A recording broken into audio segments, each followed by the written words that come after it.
Every year, fantasy football leagues are won before week one even kicks off. Not because someone got lucky, but because they're the most prepared person in the room. Today, we're showing you exactly how to become that person. This is our complete 2026 fantasy football draft kit. We've spent months building player rankings, draft strategies, handcuff guides, stack recommendations, rookie analysis, bye weeks, and everything you need to know walking into the draft with confidence.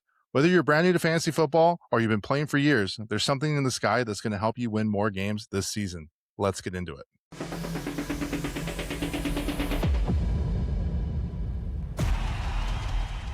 Hey everyone, welcome back to Insenius Unfiltered. We're informed, unfiltered, and unmatched. If you haven't already, please like and subscribe. Today, we got something very special for you. Last year, we went ahead and put together a 2025 NFL Fantasy Football Draft Kit.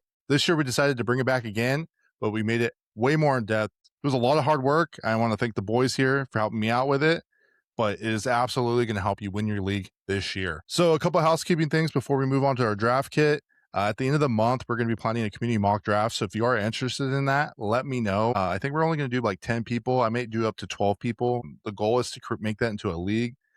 $10 probably. That's what we did last year. Winner takes all. Hayden here was our champion last year.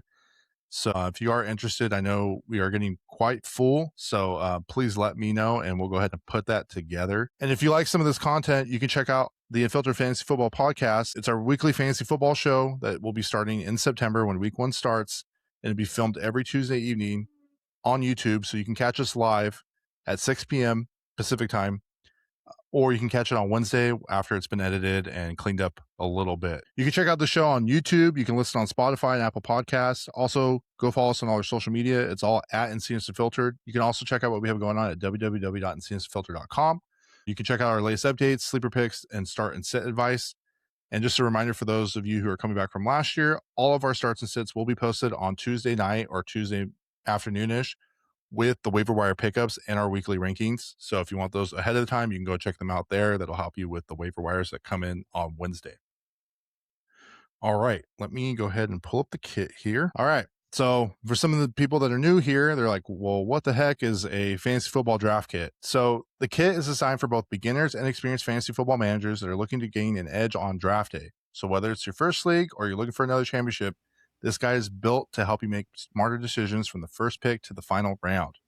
So in this draft kit, we're going to start off with the 2026 NFL bye week schedule. So they'll have a list of all the teams and their bye schedules. We're going to go through a rookie/dynasty watch list. So that's all of this year's rookies. We're looking mostly at that first round rookies who should be starting non-defense, but all the positional players for fantasy.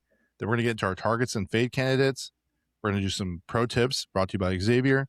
We're going to run through some draft strategies. Next, we're going to get into our running back handcuff guide. Then we're going to briefly talk about our quarterback, receiver, quarterback, tight end, running back stat guide. Then we're going to get into our positional rankings, and that's where the meat of the show is going to be focused on. We're going to talk about our quarterback, running back, receiver, tight end, and new this year, our defense rankings for the year. Obviously, those are going to change, so these aren't all end-all, be-all. This is just heading into your draft. This is what currently, as of filming this is where it's at. After that, we're going to briefly kind of just go over our top 150 overall PPR rankings list, and then we're going to provide an example community mock draft. For you guys, it's just 2 photos, so you can kind of see how currently it's kind of going as far as drafting certain players in certain positions. I've already had a couple people reach out and they said they really did enjoy that. So thank you, boys, for doing that episode a little bit earlier than we would have liked to, but I think that it really did help some of those newer players kind of understand where to take some of those guys, even though people are already getting hurt. So our rankings are built specifically for points per reception. That should be the new normal these days. But if it's not, I mean, you would kind of move some of the rankings for standard or half point PPR. I still think our guide is pretty solid for the half point PPR. The kit's mostly designed to help you identify value throughout the draft, not just like follow the consensus or what all these other places are doing. Use it as a tool and trust your instincts. And as the draft unfolds, it's always going to be different for you guys. And that's, if you go back to our mock draft episode, we talk about it a lot. Like I said earlier, we're going to be focusing on quarterback, running back, receiver, tight end, and defense/special teams. So the defense rankings are included, but we do recommend waiting until the end or in later rounds to draft a defense just because it's not worth it. So if you're not getting one of those top defenses, it might not be worth grabbing somebody early and maybe going receiver, running back, backup quarterback, or tight end. We did not include the kicker rankings this year, and I don't know if we will going forward. It's really matchup dependent. And honestly, if you don't have Brandon Aubrey, I mean, you might as well just pick a kicker up every week because I think that's the only kicker that's really consistently viable every week. So I just want to say a special thank you for supporting us here at Insane Unfiltered. We hope that the guide helps you draft with confidence, find hidden value, and build a championship caliber roster. Here's the table of contents. Go ahead and check it out. It's going to help guide you on where everything is at in our draft kit, but we will be going chronologically in order. That way you know exactly how it's going to run. Next, we're going to get into our rookie/dynasty watch list. So here we're only looking at quarterback, running back, receiver, and tight end. We were going to do defense, but I think there's just too many defensive players, and there's not very many IDP leagues, which is defensive player leagues. The first guy off the list is Fernando Mendoza. He's the number 1 overall pick. His player comparison is Joe Burrow. He plays for the Las Vegas Raiders at QB. He is one of only 4 quarterbacks to go undefeated, win a Heisman, win a national championship, and be the number 1 overall pick.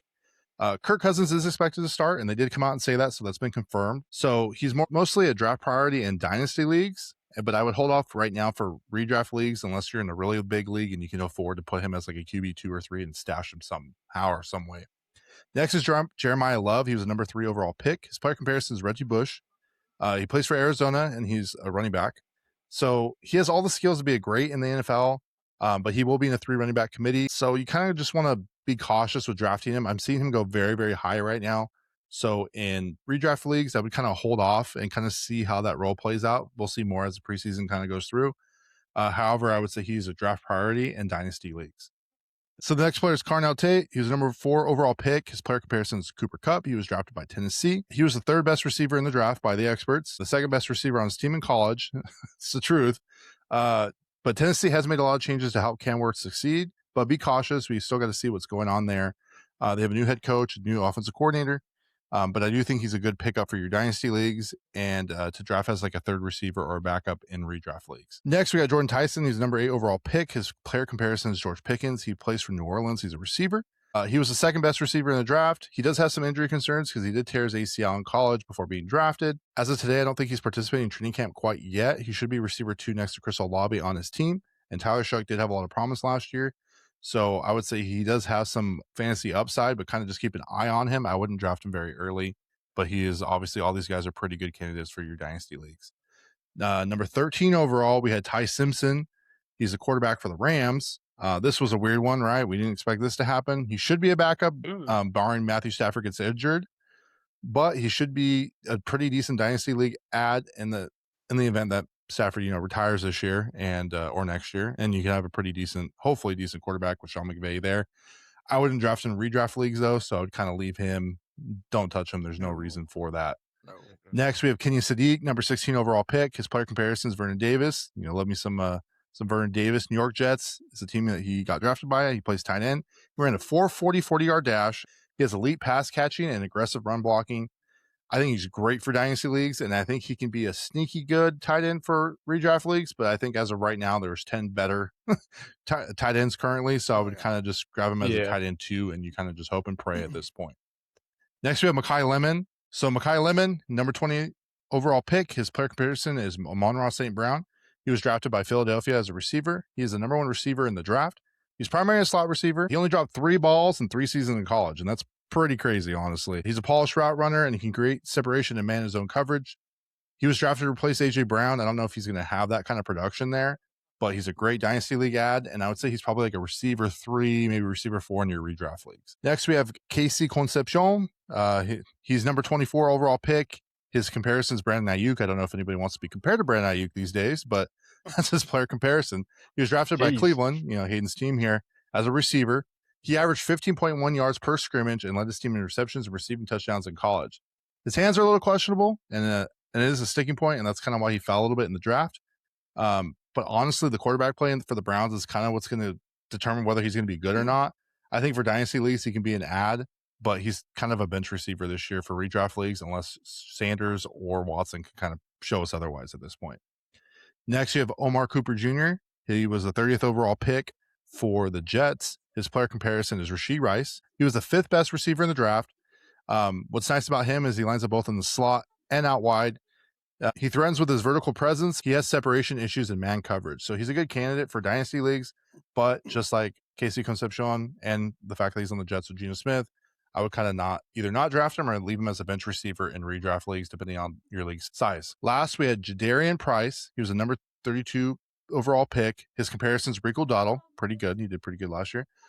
He's a running back for Seattle With the departure of Kenneth Walker and Charbonnet still recovering, he's supposed to be back week 1, but we don't really know. So I would still like Price here. He should be immediately starting as an RB1 for Seattle. So because of that, he's a priority in your Dynasty League.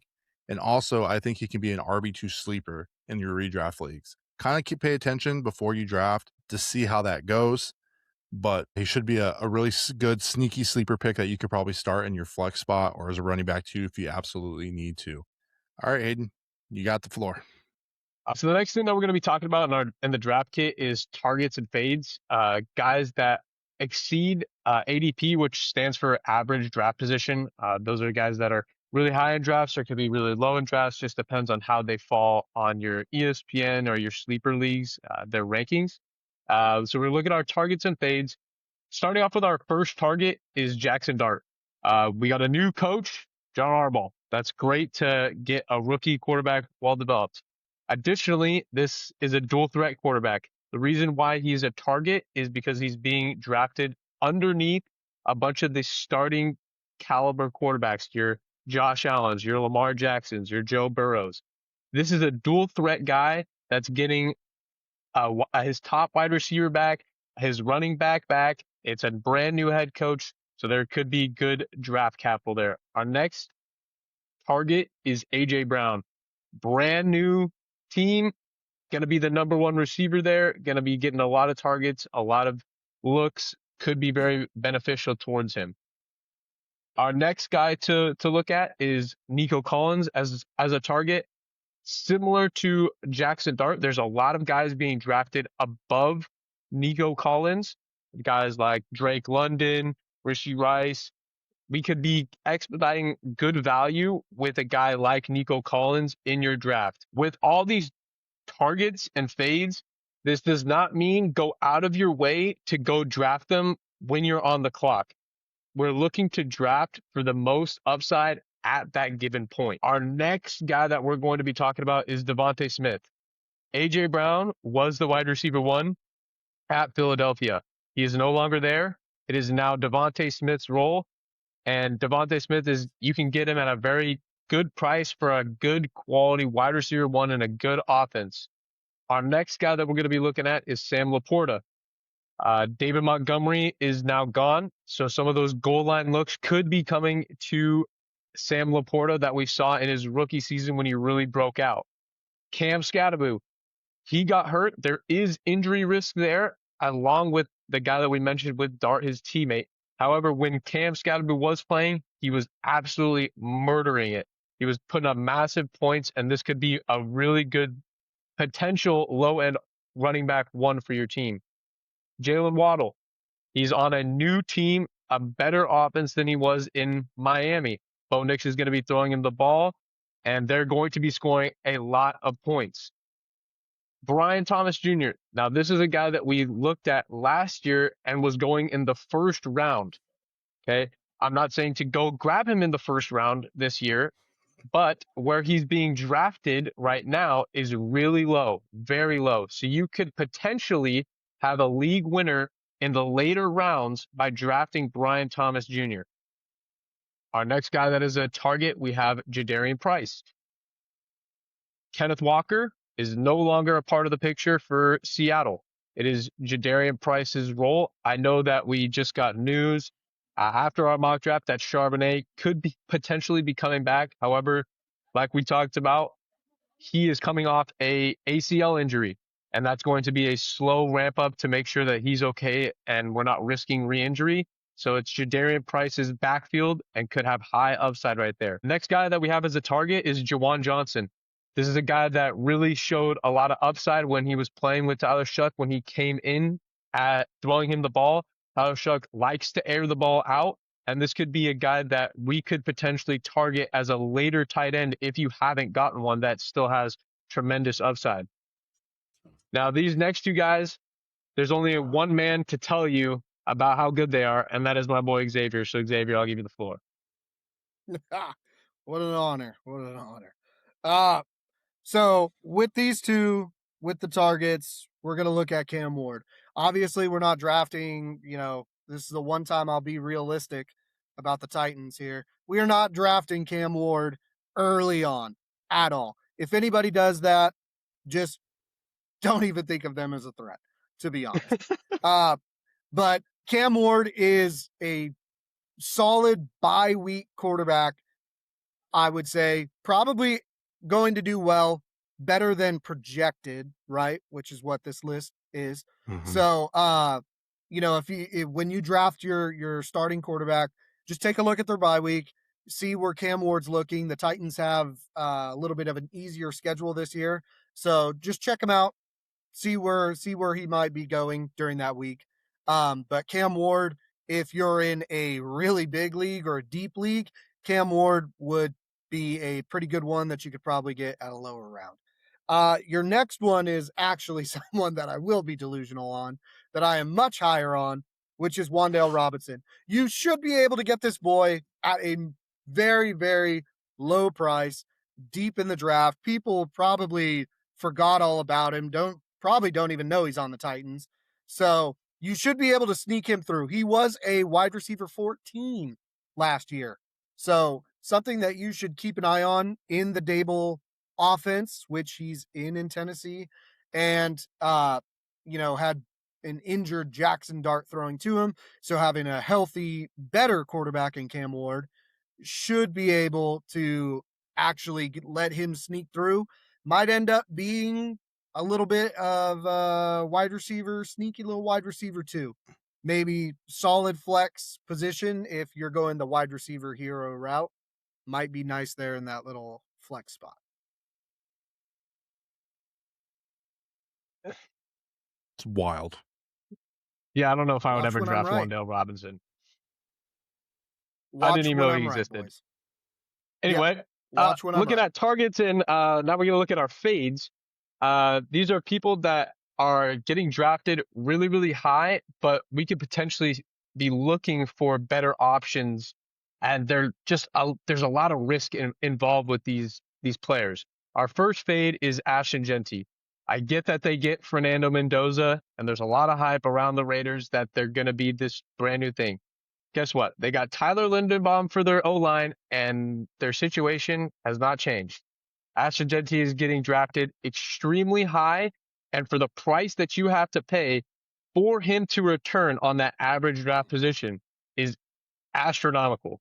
So you could potentially be looking at some better guys like your Derrick Henrys, your Kenneth Walkers, guys that are in better offenses that can potentially score you more points. Our next guy is Patrick Mahomes. Patrick Mahomes is coming off an injury, and he is getting older, and their team is getting older. This is not the Kansas City Chiefs from 2019. This is 2026 Kansas City Chiefs, and they are hurting.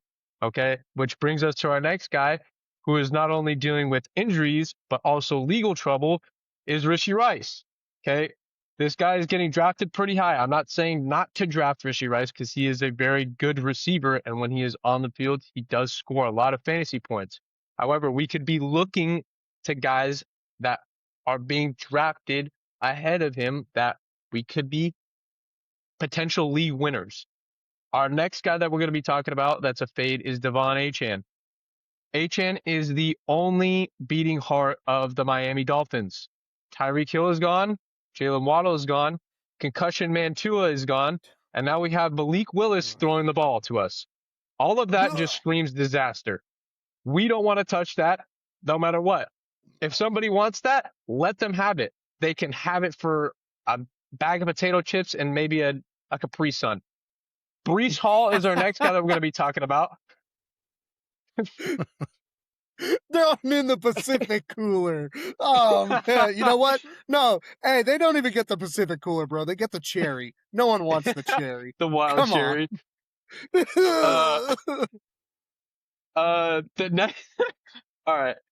The next fade that we're going to be talking about is Breece Hall. Breece Hall got a new quarterback. You would think that's great. However, that's Geno Smith. Geno Smith is garbage. And we're on the Jets. There's just a lot of recipes for disaster.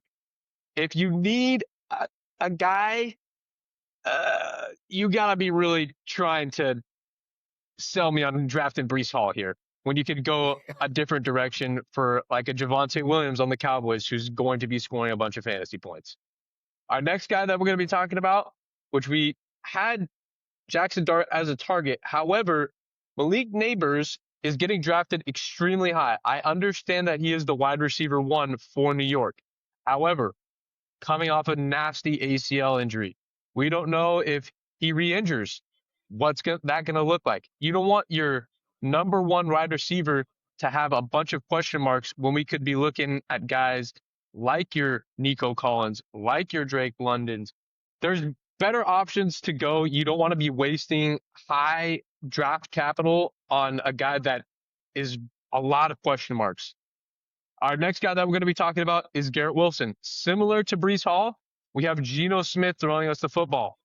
There's literally no explanation other than Geno Smith is god awful. We don't want Geno Smith throwing our players any footballs. We don't want to have any jet on our team if possible. Our next player that we're going to be talking about is Marvin Harrison Jr. Something that we saw was when Jacoby Brissett came in, he was slinging the rock, absolutely dotting. All right. However, we have to bring into consideration that Marvin Harrison drops the football like he has butter all over his hands. Like it's physically impossible for him to catch the ball. Like it could be right in his chest, it's dropped. And to top that off, we have Michael Wilson, who could potentially be a sneaky wide receiver 1 for the Cardinals and outperform Marvin Harrison Jr. Okay. So why would you waste your time on a potential wide receiver 2 on a bad team? We don't want to touch that. Next fade we have Travis Kelce. Okay. He gets married to Taylor Swift. He's old. Nobody wants to touch that garbage. All right. Just ignore him and draft somebody better. There's better options out there. Get yourself your boy Harold Fannin and you'll be good as good. All right. Next guy that we're going to be talking about, DK Metcalf. Oh, The Steelers, we got a lot of mouths to feed. We got Michael Pittman, who is brand new into that offense. We got 2 running backs that are going to be splitting a bunch of work with Warren and Dowdle. And we got Pat Fairmouth. We got Old Rodgers. There's just so much going on there that's just a bunch of chaos. We don't want to touch that at all. Our next fade that we have is Bashal Tutin. He gets the nod to be the starting role for the Jaguars. However, he is being drafted extremely high. There is so many people on the Jaguars. We have Parker Washington, Jacoby Myers, Brian Thomas Jr., Brenton Strange, and we have to deal with, is Trevor Lawrence going to repeat? There's just a lot happening there. I get that he's the running back 1 there. There's just a lot of question marks happening. Our last fade that we have is Mark Andrews. Mark Andrews is being drafted like he's still the Mark Andrews of old. Unfortunately, this guy is old, very old. And it's just not what you want to be seeing. And we have a brand new offensive coordinator, so we don't know if he is like Todd Monken, who wants to target Mark Andrews. He could go a completely different route and be like, you know what? Zay Flowers is now going to see every single target alive. So this is a fade because we don't want to be drafting a guy that could see 1 target a game, and he's being drafted very high. The next thing that we're going to be talking about is pro tips, and for that, I'm going to pass you over to Xavier. Alrighty then. So these pro tips are things to just help you enjoy your fantasy experience. Obviously, everybody's got their own personality, their own twist, their own whatever to it.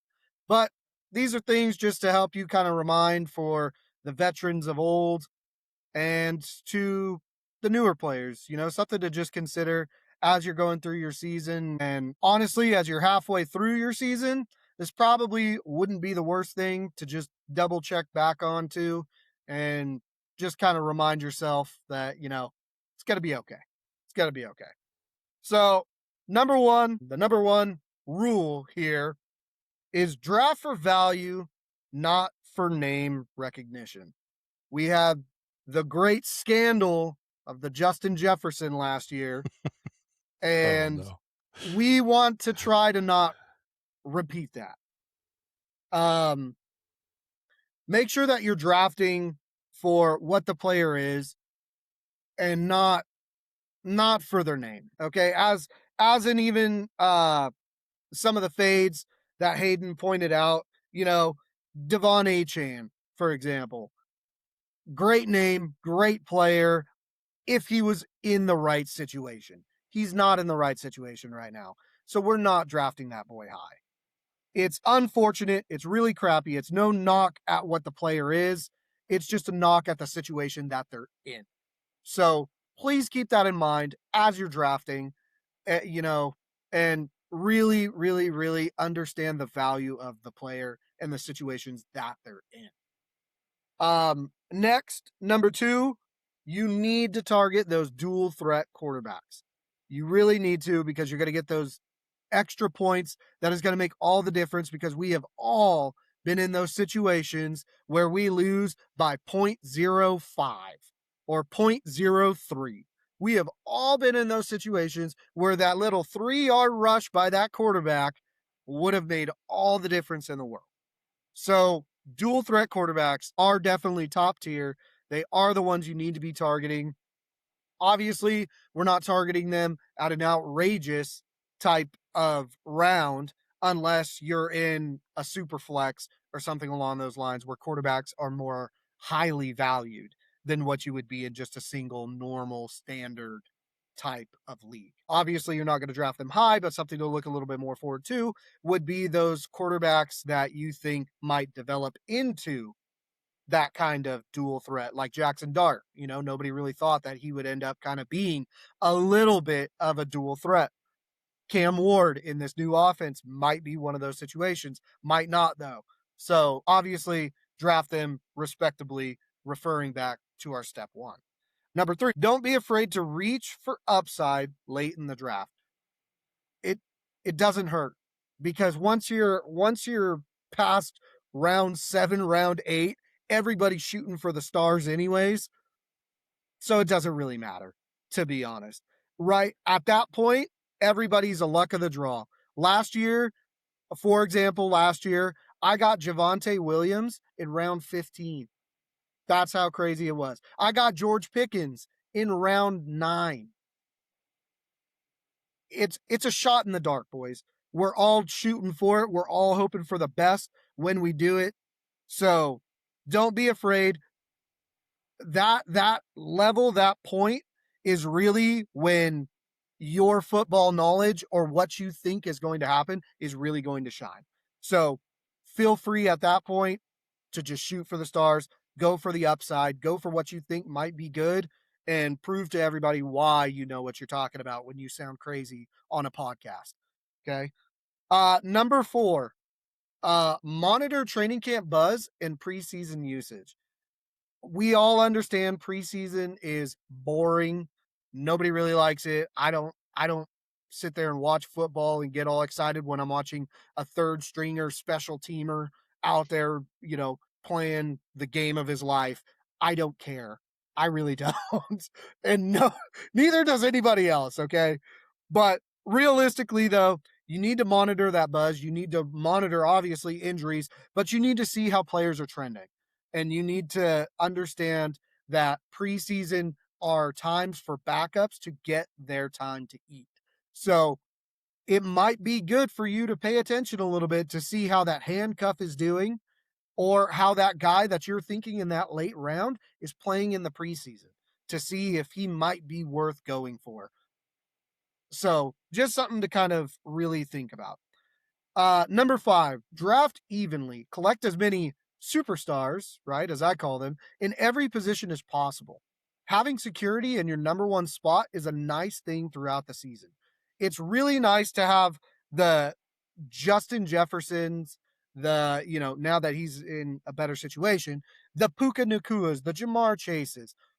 It's nice to have them at the wide receiver 1 and you just go full brain dead on not even worrying about that wide receiver 1. And then you end up picking up your Trey McBride. Okay, I could go brain dead on the tight end position. I don't need to look at it until a bye week comes around. Same with the running backs in every position. Try to collect as many superstars as I notated too in our draft video. Try to get them. It really helps you, and it helps ease your season of stress on looking on the waiver wires. It helps as you continue on. One less thing for you to worry about as your 0-5 start happens. Number 6, don't hoard a position. You will lose. I see it not every year, but I have seen it in multiple years where some guy drafts nothing but running backs and expects everyone to have to trade for him. And he tries to rip them off and whatever. And the guy's left with, the guy starting Michael Penix as their quarterback number 1. Like, what are we doing here, dude? Don't do that. Please don't be that guy. That is the quickest way to get a commissioner to kick you out of the league. Okay? So please don't be that guy, but I need to say it. Why do I need to say it? Because we've seen it happen. So please don't be that guy. Don't ruin the fun for everybody. Show the respect to your commissioners and your fellow players to have a good time. Be competitive. Play till the end, and just keep it going.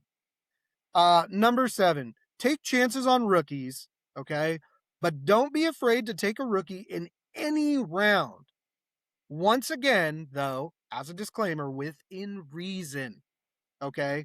They are scary, but trust yourself, be confident in yourself, okay? So as Hayden is feeling real confident drafting Concepcion, he's not going to draft him in round 2.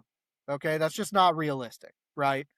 But when we start shooting for the stars in those later rounds, he's already picked up his depth in the wide receiver position and the running back positions. He's going to look at Conception and be like, you know what, dude, I don't see any value anywhere. I've got good depth.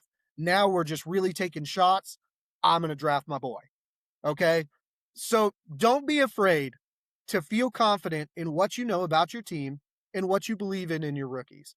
Okay, feel confident in that. Know that you are going to draft amazing and pick up your boys. Okay, there's nothing wrong with that. Number 8, draft for bye weeks as well. It's a simple tip to draft a player that doesn't have the same bye week, but a simple tip that is overlooked every single season. I cannot tell you how many times you end up with 3 players on the same team, and then you're screwed, and you're scrambling on the waiver wire. Then you're having to drop players that you don't want to drop to try and salvage for a bye week. Please, as you're going through, look through your bye weeks. 100%, not joking at all. As I go through my drafts, I pull up our page and I pull up our bye week page. And as I'm drafting, I look through it and I make sure that the team I'm drafting, I have my bye weeks covered. So please, even if you think we are full of baloney, pull up that bye week page. Trust me, it will save you. And you will watch as other people just start drafting crazy and they have nobody in their bye weeks. And you watch them scramble throughout the year. The most simplest rule that is always forgotten. All right. So number 9, draft a player at the value you see him at. Obviously, we're not going to be drafting Blake Corum in the 2nd round, but if you're high on a player, don't wait too long to try and take him and get him in a later round, because someone else might take him right before you. All right. So value your players appropriately and to your liking. As we witnessed in the draft video, Derrick Henry gets taken right before me, and I knew it. But I tried to wait, and it happens every single year. Draft your players as you see fit within reason. Okay. It's pretty simple concept. Number 10, draft to block. If someone in the league takes a player that is injury prone, then don't be afraid to take the handcuffed in a reasonable round. If you're happy with your wide receivers, but you know someone else needs one and you're unsure of who to take, make the pool smaller so your opponent has less to pull from.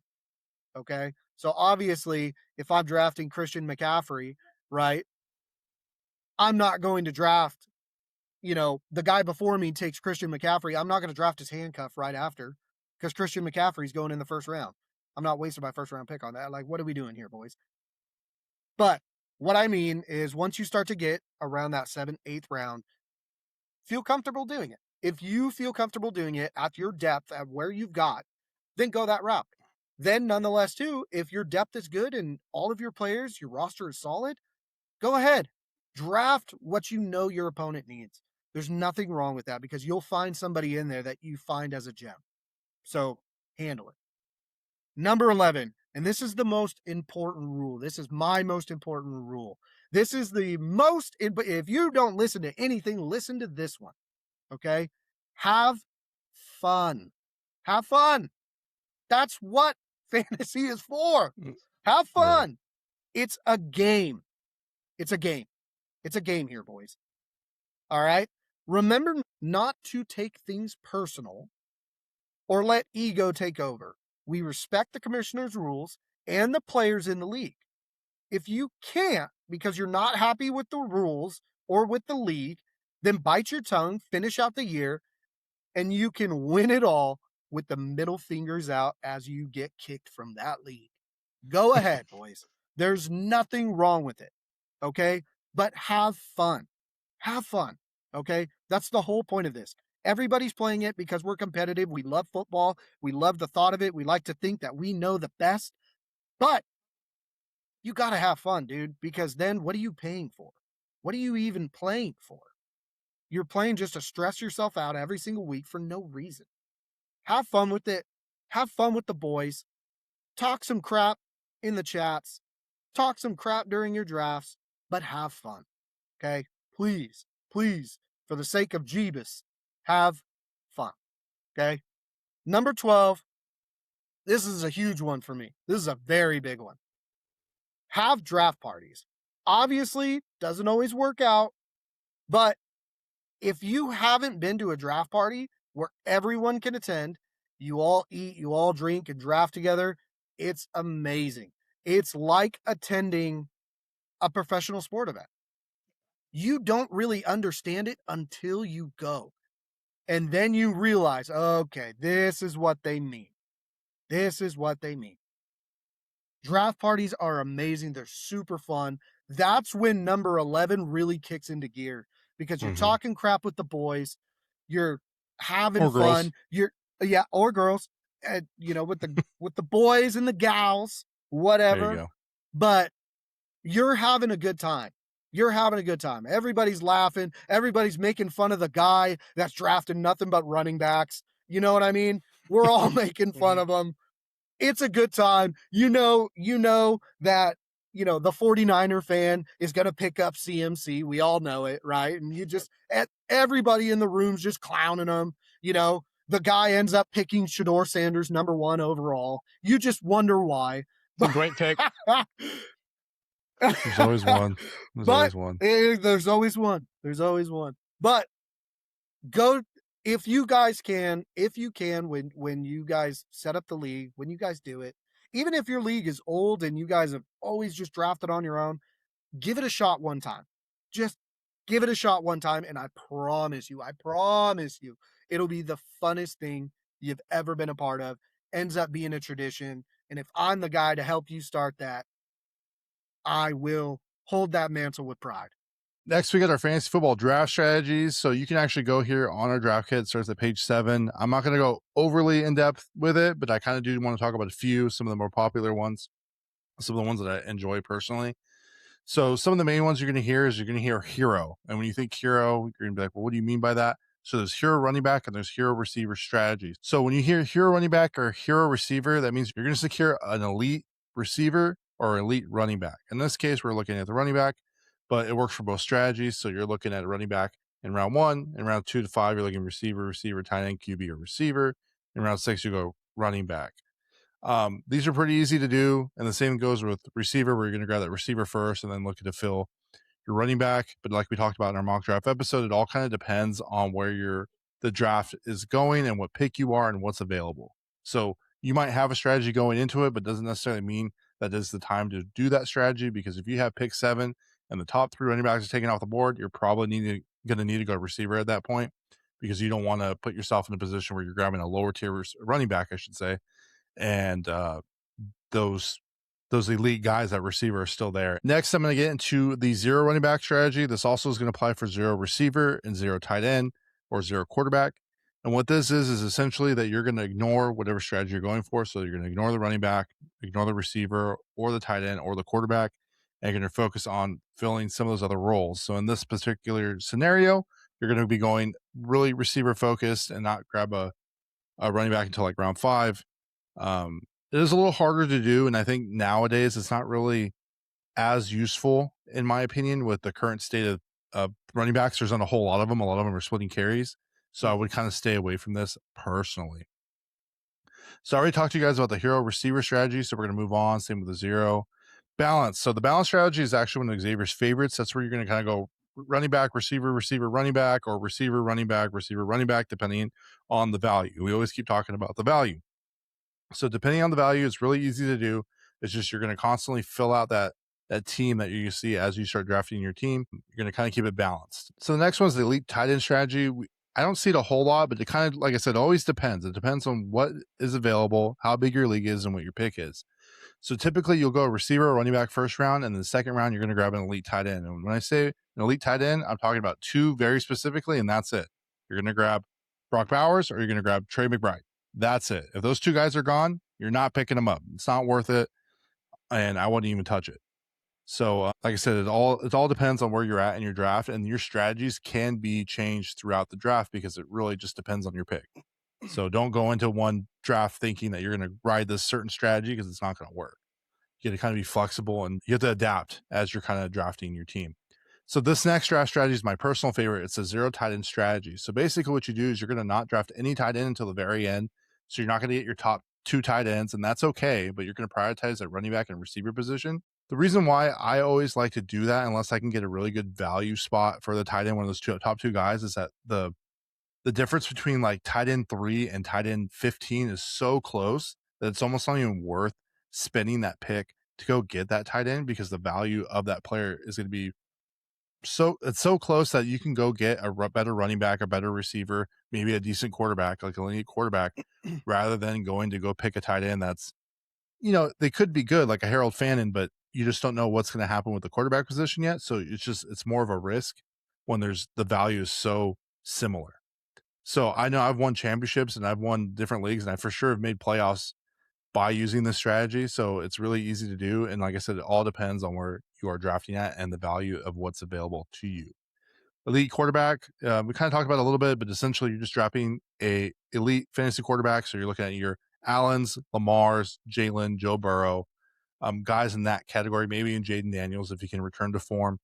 You're going to grab them in round 3, round 2, round 4, 5. That's kind of where you're going to see those guys go, depending on your league and how new people are. Okay, we'll go to the next one. I don't need to talk about late round. Essentially, it's what it says in its name. It's just a late round quarterback where you're going to grab one later.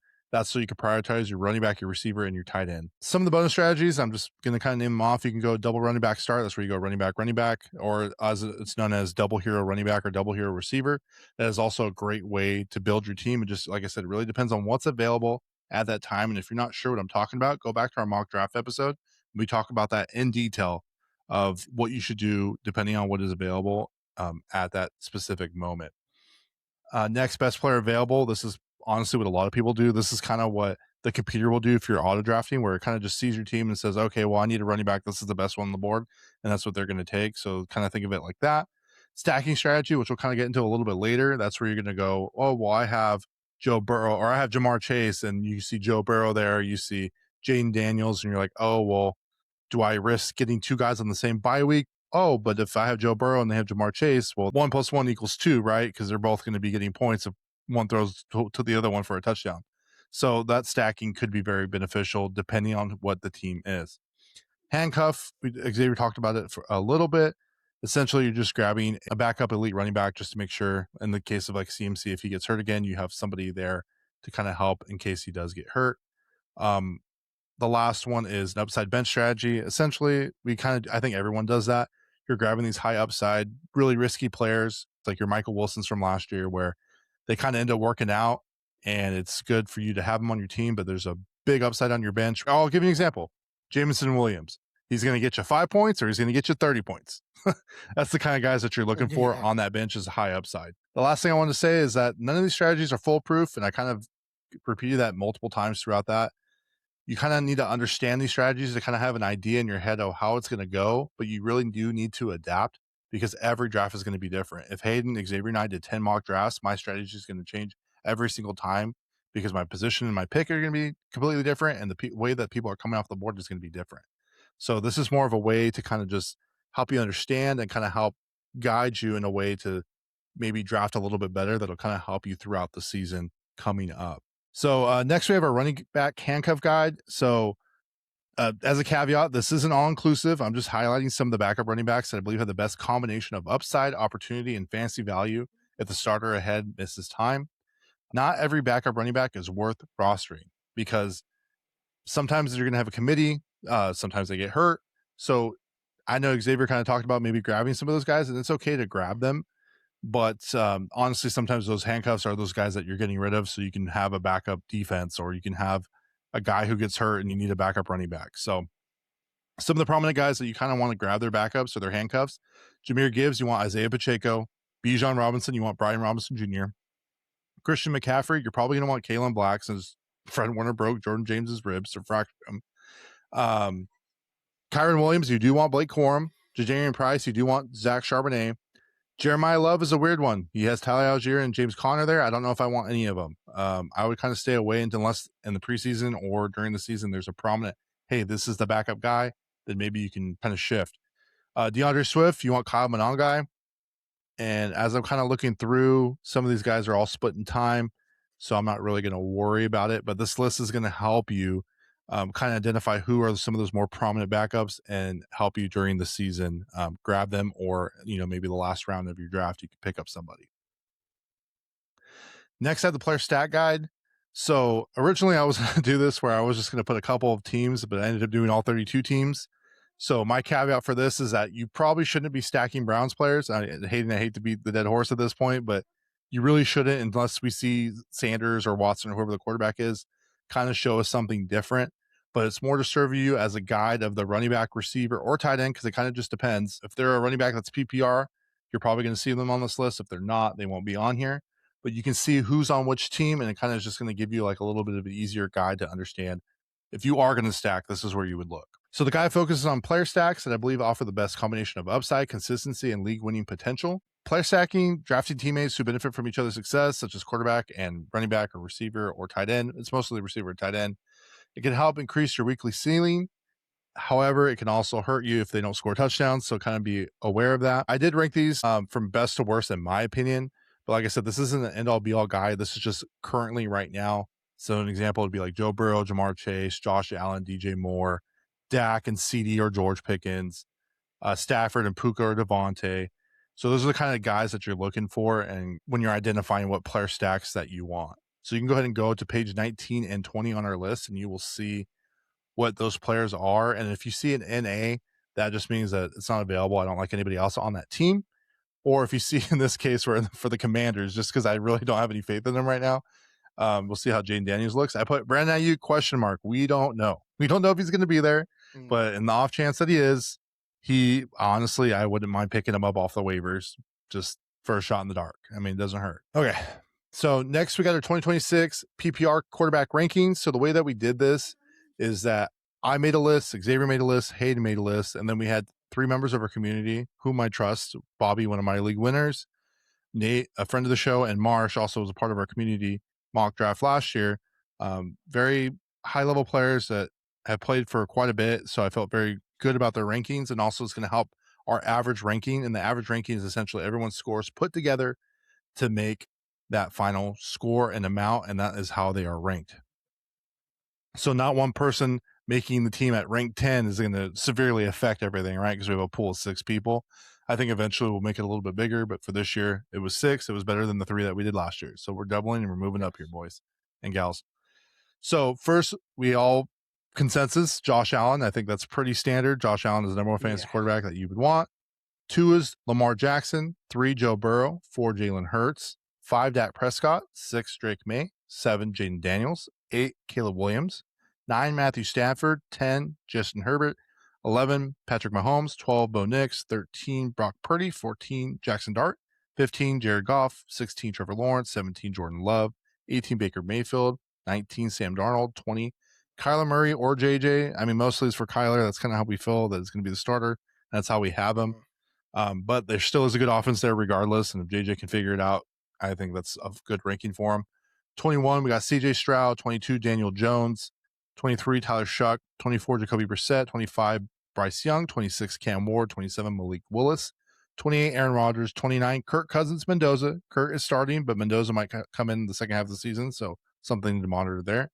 30, Deshaun Watson, Shador Sanders. We don't really know what the heck's going to happen quite there yet. It looks like Sanders is one now, but they're spending much money on Watson, so that's why there's a lot of slashes here. 31 is Tua and Michael Penix. As far as I know, Tua is starting. Michael Penix is coming back from injury, but who knows if he takes back over, so that's why there's a slash there. And 32 is Geno Smith.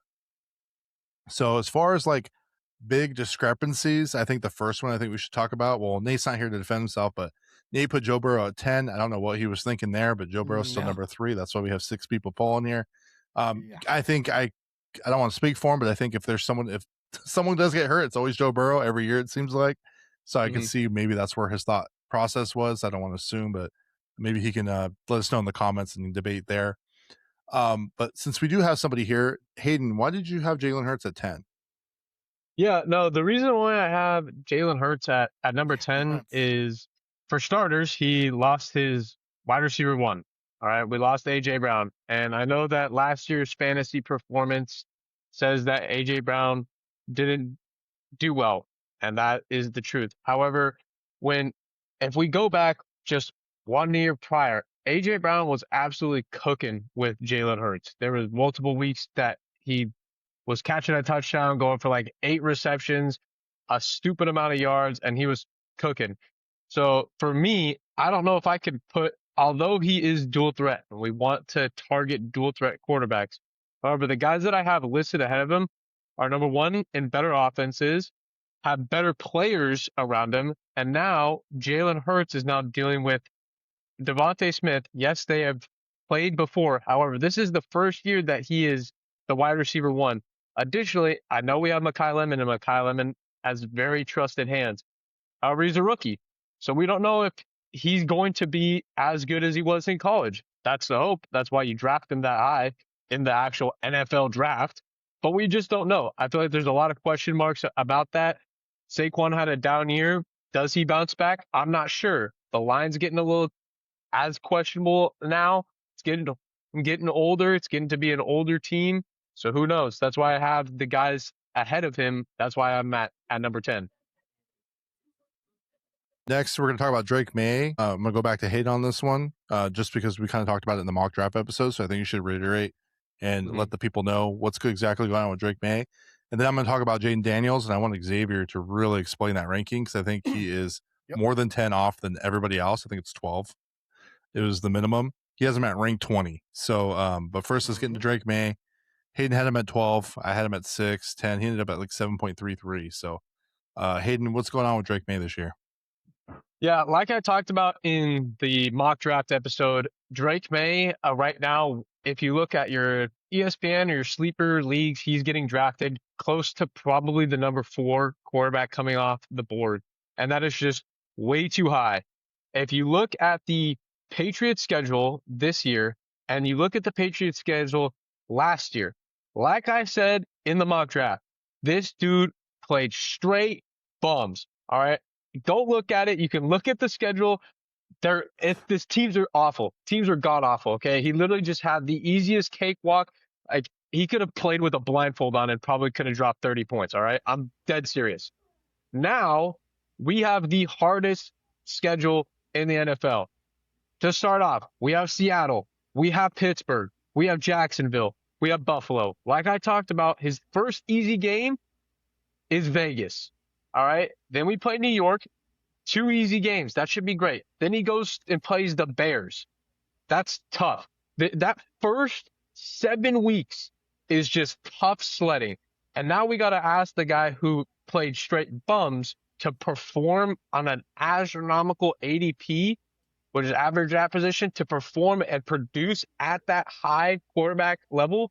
Because in mock drafts that I've done or I've seen people draft they're drafting them super high.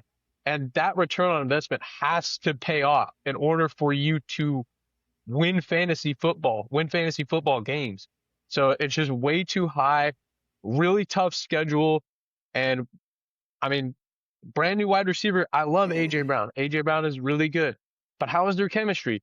I don't know. They just got on the same team together. They might not connect. They might have the same problem that Hurts had with Drake Maye.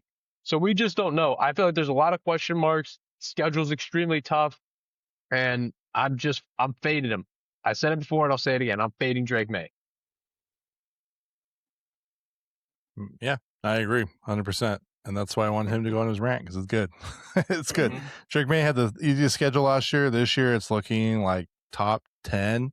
But he didn't perform well last year against harder teams, and I think that's why we need to see it before we can believe it. And if he produces again this year, then you won't hear a peep out of us again. Next, I'm going to talk about Jaden Daniels. So we all kind of had him around the same area. I had him like the lowest out between everybody. I had him at 8. But then Xavier he's like, you know what? I'm putting him at rank 20. So Yeah, it's just some Xavier, you play, behavior. please can you I just need to know, why do you have Jaden Daniels at 20? I mean, who's his receiver? Scary Terry, who never performs ever. Like, I don't. They don't know who their running back is. Their defense not good. I'm not understanding why everybody is drafting him like in single digit fashion. Like, I would maybe play around with him being in the teens, maybe top 15, but no lower than 13. Like, I don't understand what you guys are doing, to be honest. I can explain if you want me to. So you're taking Baker Mayfield over Jaden Daniels? Oh, 100%. Baker Mayfield has more established. So I'll just kind of give my take and the reason why. So I'm not really high on Jaden Daniels. I was the second lowest with an 8 on the scale. He is dual threat, but also he finished as fantasy quarterback 5 when he had his full season. So I think that's kind of where I think people's heads are at. I'm really big on dual threat, as you can tell when we'll talk about Jackson Dart. Like, I really do like guys. He had 6 touchdowns that year. Last year he was hurt. He tried to come back. It wasn't it. And he had the only receiver he had on his team was still Scary Terry. So that hasn't changed for him. So I think that's kind of why people have him a little higher. I think it's more wishful thinking, but I think that would be the argument against it, is that it's because he has shown that he can be a top 5 fantasy quarterback before, but obviously it's just if he can come back from that injury, and is he going to be that guy? I mean, I personally do think 20 is low. I do think that's really low. I think that's right where he's going to end up, in all honesty. I'm smelling another RG3, unfortunately. Dang. Yeah. And I'm going that route. But for some reason, I'm more than happy with you guys wasting a pick that early on him. I mean, I'm not drafting him. That's just where I have him. Okay. I mean, I didn't want to talk about all these guys, but I feel like we have to. Hayden, why do you have Caleb Williams at number 5? Yeah, the reason why I got Caleb, and I'm gonna rebuttal once he's done. I'm gonna rebuttal. Go ahead. So I'm gonna rebuttal when you're done. This guy just preparing so aggressively. Yeah. Wait up, Caleb was number 5. By the way, once you finish, your whole argument is getting debunked. But anyway, go ahead. The reason why I got Caleb Williams number 5, I get they have a tough schedule. However, this dude performed. Last year, this dude performed. And when the competition was tough, when the lights were the brightest, this guy literally showed up. Well, we can literally go back to when he was playing in the playoffs. He's scrambling for his life and he makes a play. This guy legitimately just finds a way to make plays and puts his team in a position to win. I get that they lost DJ Moore. However, DJ Moore wasn't doing a whole lot for the Bears. Like, I don't remember where he finished, but Caleb Williams is also dual threat. He likes to scramble around. So you got that dual threat upside. Luther Burton is going to be better for a weapon, as we saw last year for him. So we'll see. And Roma Dunze is still a solid option for him. And I do really like Colston Loveland for him as well this season. Their O-line is still pretty solid. He's young. They got Ben Johnson under helm. And I just see him performing. We could have a Madden curse on our hands, so that there's always that. But I just see him performing. I just don't see him not performing. Okay. Let me ask you this: who has more upside as a rusher? Is it Caleb Williams or is it Drake Maye? I would say Caleb. That's wild, but okay, because Drake definitely finished with more yards and touchdowns last year. Also, so he had the second easiest. Well, let me talk about that. Did you know that Caleb Williams had the second easiest schedule as a quarterback last year for fantasy purposes per matchup? And you knew who had the first one? It was Drake Maye. So let's get that out of the way. Okay. So you're literally making the argument for Caleb Williams is what you countered about Drake Maye. So you're in the same situation where you're like, well, for Caleb, I'm going to say this, but for Drake Maye, I'm not going to give him the same grace. So okay. So Drake Maye has a harder schedule this year, correct? Yes. Okay. Guess who has the hardest schedule this year in football? The Bears. I know the Bears. Look, dude, just look at the argument for Drake Maye versus Caleb Williams. I get it. Look at how he performs. I hear you. Just look at the way that I hear you, but the numbers doesn't make sense though. Or not Drake Maye, excuse me. Caleb Williams. Does not make sense. The numbers do not. I'm telling you. I hear you. I agree. Caleb Williams looks great. Did Caleb Williams go to the Super Bowl? He did not. He didn't. Oh, he didn't go to the Super Bowl. So the fraudulent path that the Patriots took with a hurt Denver offense, and then who else do they play? Like the Texans? Brother, you play who's in front of you. I mean, what are you going to do? Okay. You play who's in front of you. I'm not drafting Drake Maye either. I'm just telling you that you made the same for the argument that you made against Drake Maye.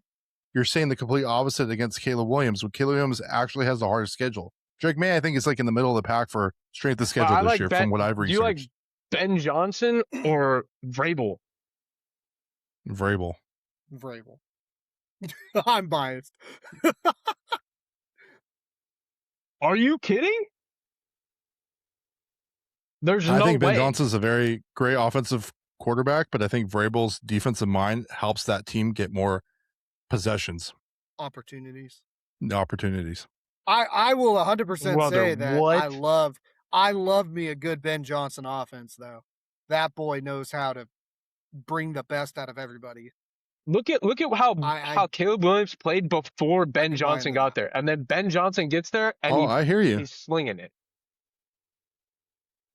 I hear you, but it doesn't. What I'm telling you is, like, just for the argument of your Drake Maye, you literally said the same. The argument that you countered against Drake Maye should also apply to Caleb Williams. Yet you're putting Caleb Williams on a pedestal versus Drake Maye. I would argue that AJ Brown. I would argue that AJ Brown is better than any of the receivers on the Bears. I'm not disagreeing with that. I would say Travion Henderson is more talented than any of the running backs in Chicago as well. But Travion Henderson isn't even the running back one. It's Ramondre Stevenson. We don't know yet. They're He's more splitting talented. Carries. They split carries last year. Okay, we'll say draft Travion when he's gonna be splitting time. Who was the guy? Who was the guy to own last year? Neither of them, because they were just middle of the pack. Henderson. Anyways, this is one thing I noticed when we were going through this. I'm like, wait, you made the same argument for Drake Maye, but now you don't want to say that same thing for Caleb. So to me, it just didn't make sense. I see where you're coming from, what you're saying. In I that, completely understand. Yeah. But Caleb has the hardest schedule this year. But at the same time, though, it's mind versus heart. But I also see where Hayden's coming from, because I would feel much more confident in a quarterback in Ben Johnson's offense than I would in a Mike Vrabel offense. Like, I totally get that argument. But yeah, like, at the same time, though, Rod does make the point that you can't argue for one but not argue for the other. So I mean, the only difference between the two for fantasy purposes, 1 and 2. for Yeah. quarterback Okay, but if fantasy, we're not looking strength of like, schedule for the team, but for quarterback fantasy. hold on, I gotta look up Patriots. They play way better than what the Patriots had, man. Um, Like The Patriots had. I I told you. I get that said that. I know, but I get that the Patriots had the easiest and the Bears might have the second, but the discrepancy between the two is way bigger than what you're like looking onto. Because like we're playing the Ravens, the Vikings, the Eagles, the Packers. Like those are good teams. Yes, but the Defensively, numbers are the numbers. I get that the numbers are the numbers, but if you like look at the teams, like even removing my own bias, like the Patriots went on a stretch of playing like the Panthers, the Titans, the Browns, um, the Falcons. Like the legitimately combined record for like 8-52, and I can't say that for the Bears record of whatever stretch of games that they had or easy teams that they played. I understand that, but what I'm telling you is that based on the argument of your ranking saying they had the easiest schedule and now they're going to have a harder schedule, which their schedule is not going to be as hard as the Bears schedule is this year. I'm just saying it doesn't match up. It doesn't line up. That's all I'm saying. It just doesn't make sense for the argument that you're saying. Now, if the Patriots had the second hardest schedule, then I'd say, yeah, you're probably right, because we're going to expect them to be digress, right? Just like I expect Caleb Williams to have a digress this year.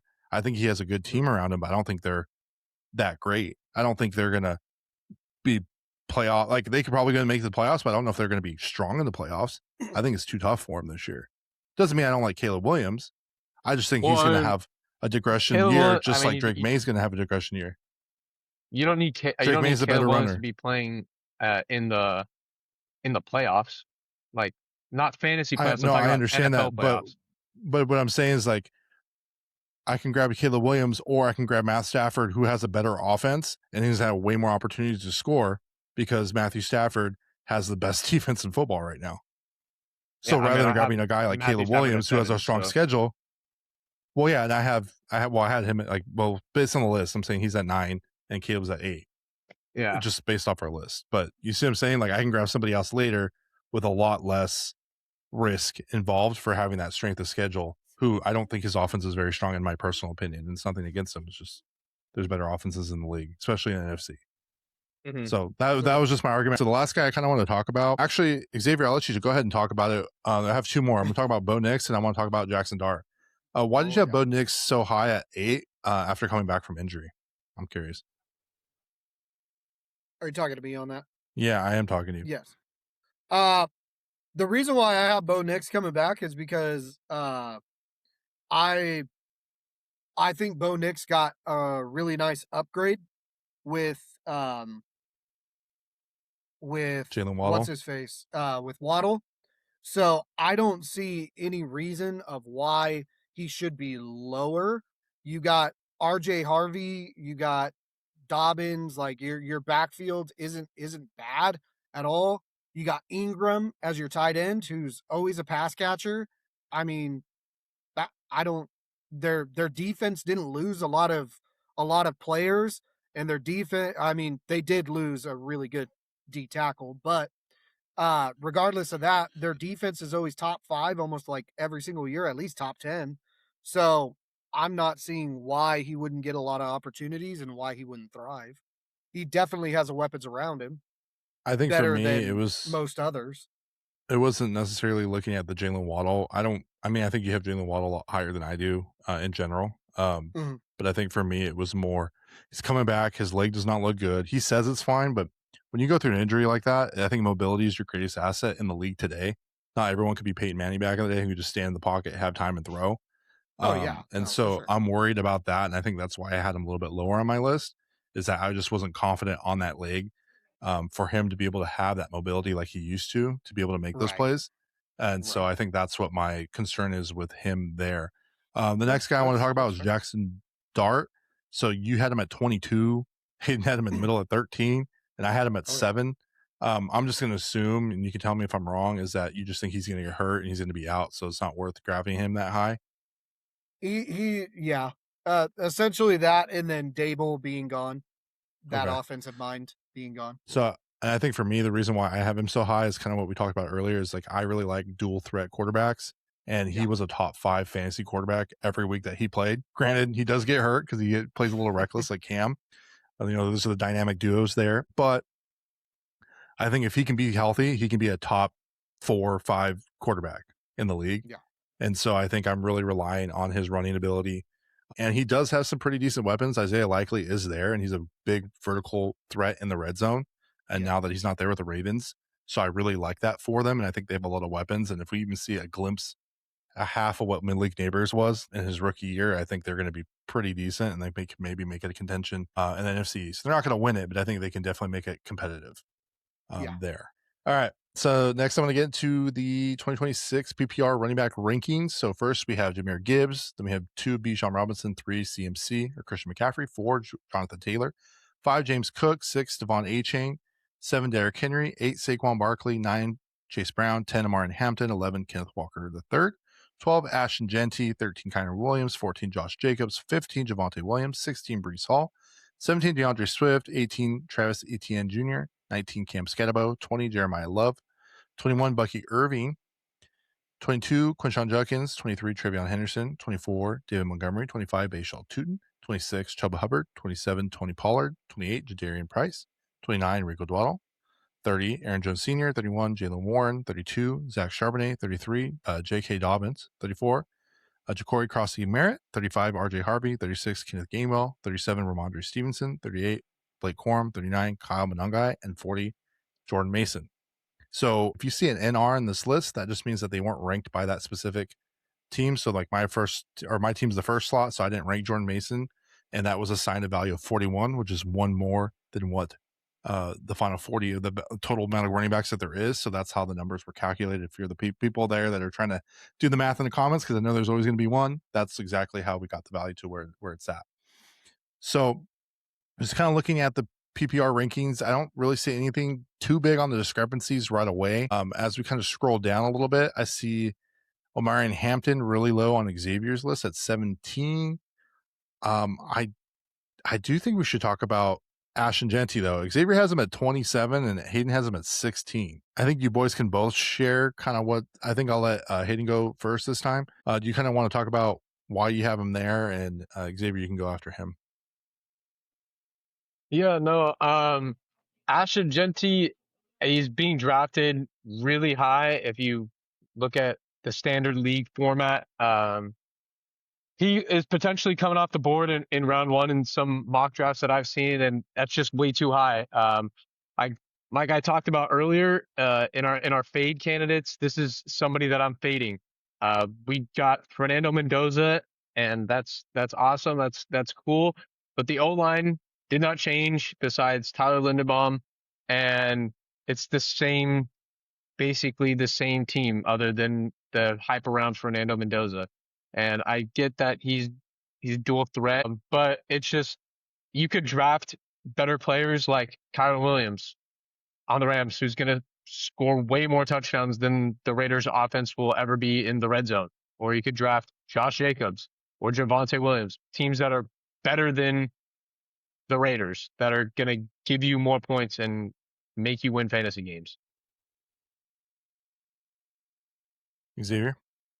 Honestly, he kind of made all the arguments for me. Why I have him so low is because I just don't feel comfortable wasting a really high round pick on him. There's a lot of other more consistent and safer running backs for you to go than throwing Genty like really, really high, to be honest. I mean, I even have ETN higher than him. David Montgomery, Tony Pollard is even one step above him, because there's just, to me, there's just more safer picks than a team that has no fear, like no wide receiver striking fear into anybody's hearts in that team. And it's just a matter of time before Mendoza starts and plays.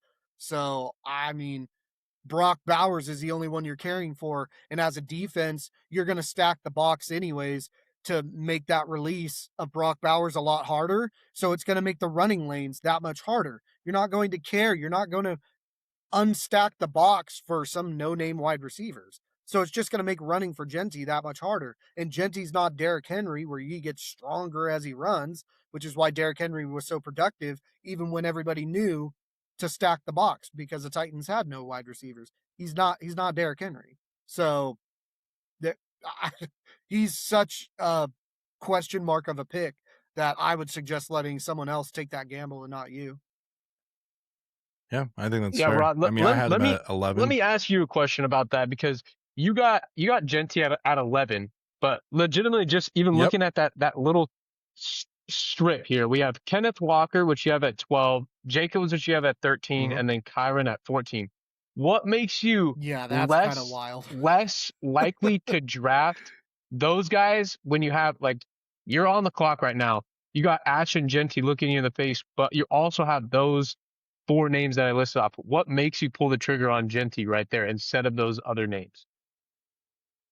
So I think what it is it comes to upside. And I think I do hear the concerns with, I mean, their offensive line is better than last year. I will give them that. So early on, the first half of the season before their bye week, he wasn't really getting a lot of receptions. And one thing that I do value when it comes to running backs is their PPR ability, just because I do like being in PPR leagues, and that's kind of what I focus on. In Boise, he was really, not only for running the ball like 500 yards a game, right, but he was also catching a lot of passes as well. And I've seen his targets uptick from essentially none to 2, from 2 to none to 4 to 7, 5, 8, 8, 8, 6, 5. Like, there's a lot of upticks in that PPR realm. And I think that somebody like him is more likely to get a forward pass to him rather than a guy like Kenneth Walker. For sure, not Javonte Williams. Josh Jacobs doesn't do it a whole lot.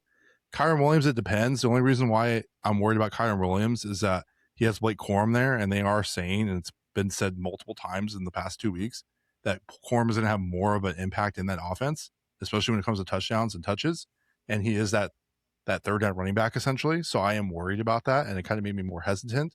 So because of the PPR value for Ash and Genty, it's not necessarily the team. I think the team's terrible, but I think that Kirk Cousins is going to have to check down.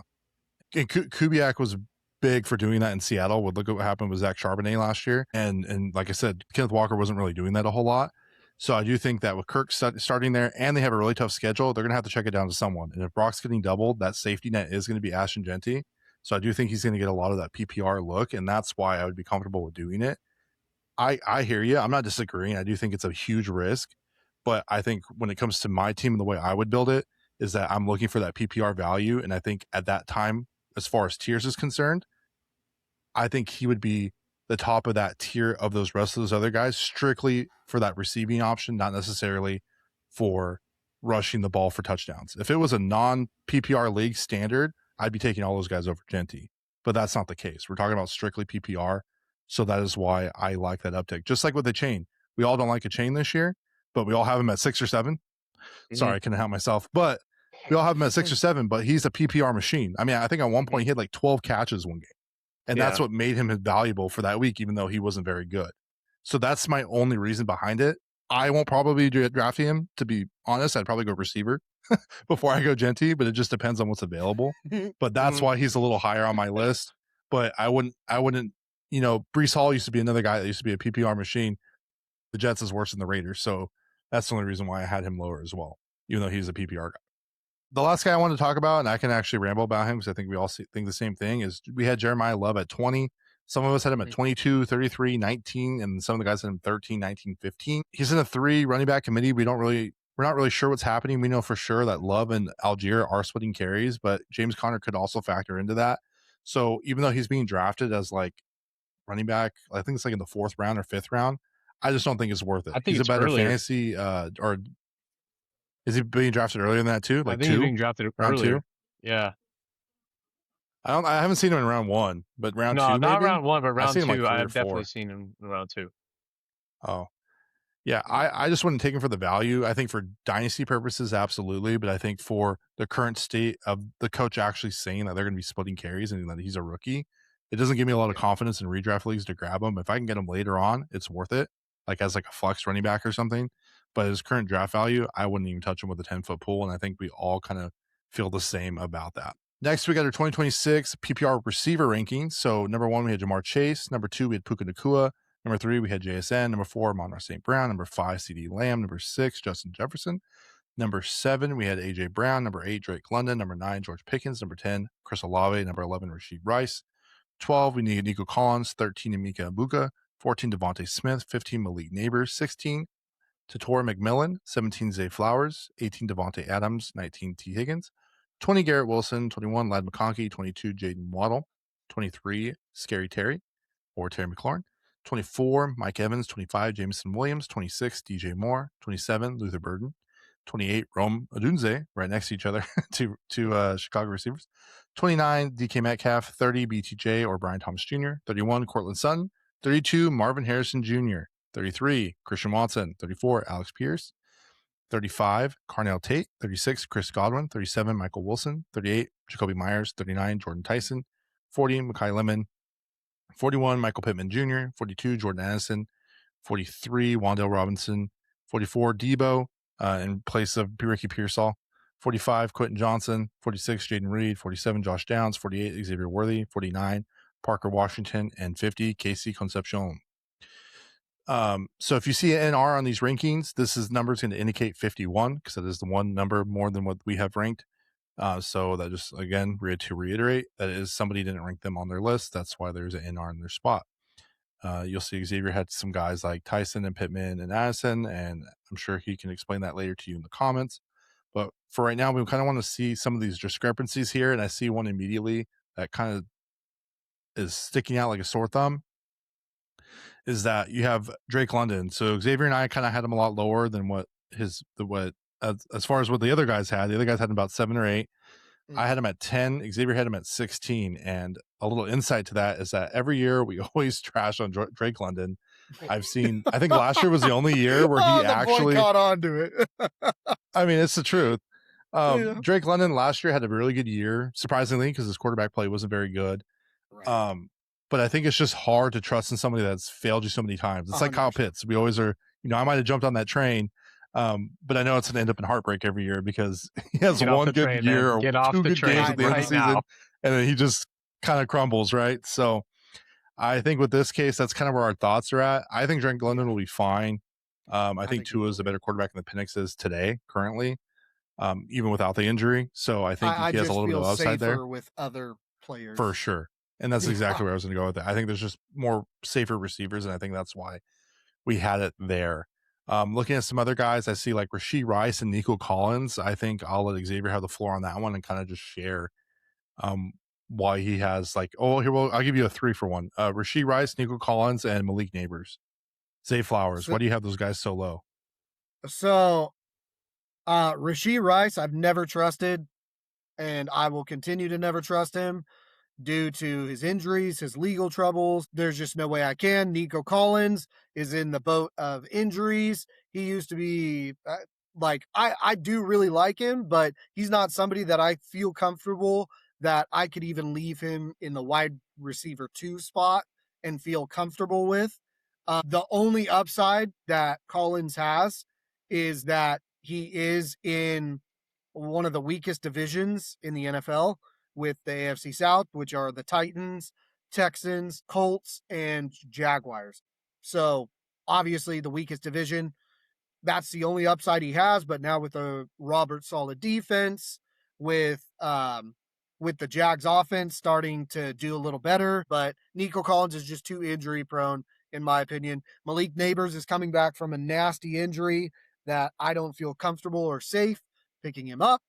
And Zay Flowers, I have never liked because he is not a number 1 receiver. He's not even a number 2. He's a slot at best, but the Ravens, for some reason, are just for some reason hate wide receivers.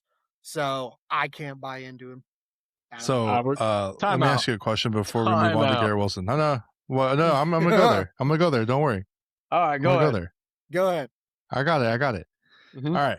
So before we get into Garrett Wilson, so do you know, just if you don't know, it's fine. You can say I don't know.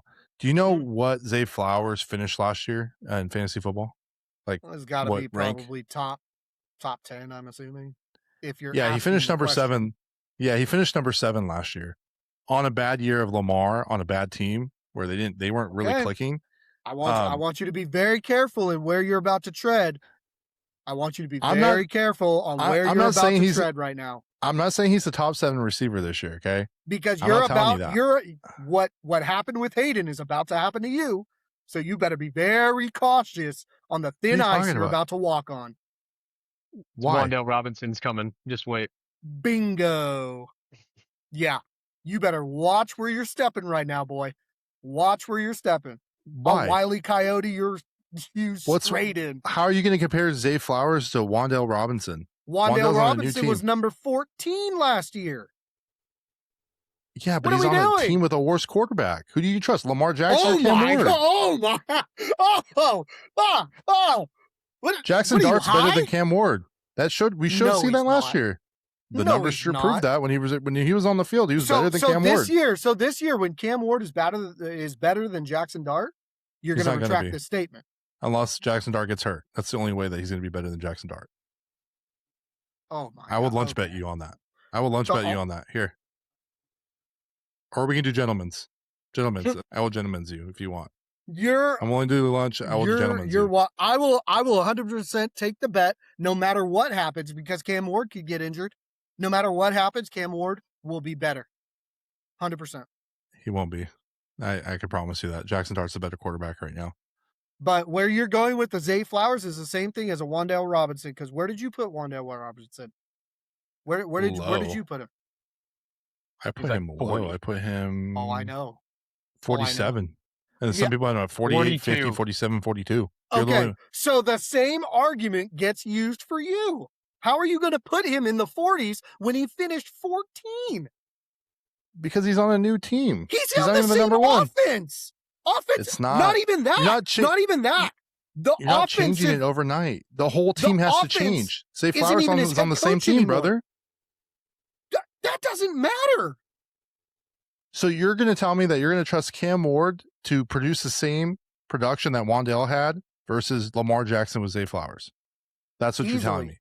So you're telling me that Cam Ward is similar to Lamar Jackson. That's what you're going to tell me. No, that's because not that's what you're saying. No, but what I'm saying. Here's the thing. You need to understand that Wan'Dale Robinson was the wide receiver 1. There was no Malik Neighbors. Yes. Yeah.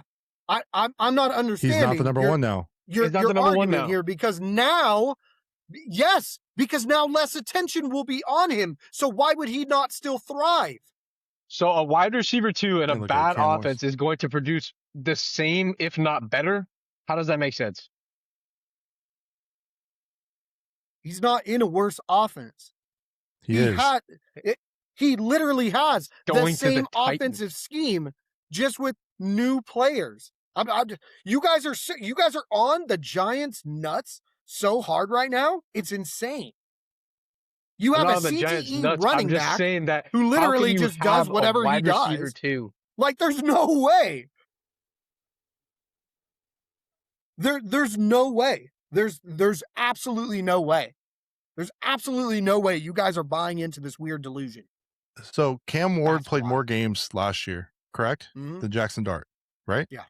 Yes. Did you know that they threw the same amount of touchdown passes while Jackson Dart was out for 6 games? He also didn't start. Sure, that was the case. Yeah, he also didn't start. That's what I'm saying. He didn't play 6 games. They threw the same amount of touchdowns. He had 2 less interceptions, Jackson Dart did. Better rushing upside, and he took 20 less sacks. And he finished with like 100 more fantasy points than Cam Ward did. How are you expecting Cam Ward to be 60. better when he was the most sacked in the league? I'm not. That's the point we're making, is that he's going on a worse team. Cam Ward is not. They're not there yet. So Wan'Dale this year isn't going to. Now with a better offense, Brian Callahan's offense. Brian Callahan was actually voted the worst head coach we've seen in the last decade. Okay, so was the Browns, but that doesn't mean that they're going to magically change next year and be the best team in the league. It doesn't work like that. I'm not saying they're going to be the best team in the league. But you're saying that Cam Ward is going to have more production than Jackson Dart, 100%. No question. No question. But the stats don't prove that. But the stats prove that Wan'Dale Robinson. should be better than 47. But he's not going to be because he's not a receiver one. That's the point we're making. If he was a receiver one, Carnell Tate wasn't there, and they're like, hey, Wan'Dale's our number one guy, then yeah, I would say you have better production. Then wouldn't he be more hyped for more production because he's not the wide receiver one? I'm not because he's not the first option on his team. You're just what? He's not going to get less looks in the same offense that just moved from the Giants to the Titans. Why would he get less looks? It's literally the same offense. I think you're banking on Daboll to put that offense, and it's day one or year one, it's going to just click. When Daboll couldn't do that in 5 years until he got Jackson Dart and Cam Scatabo together.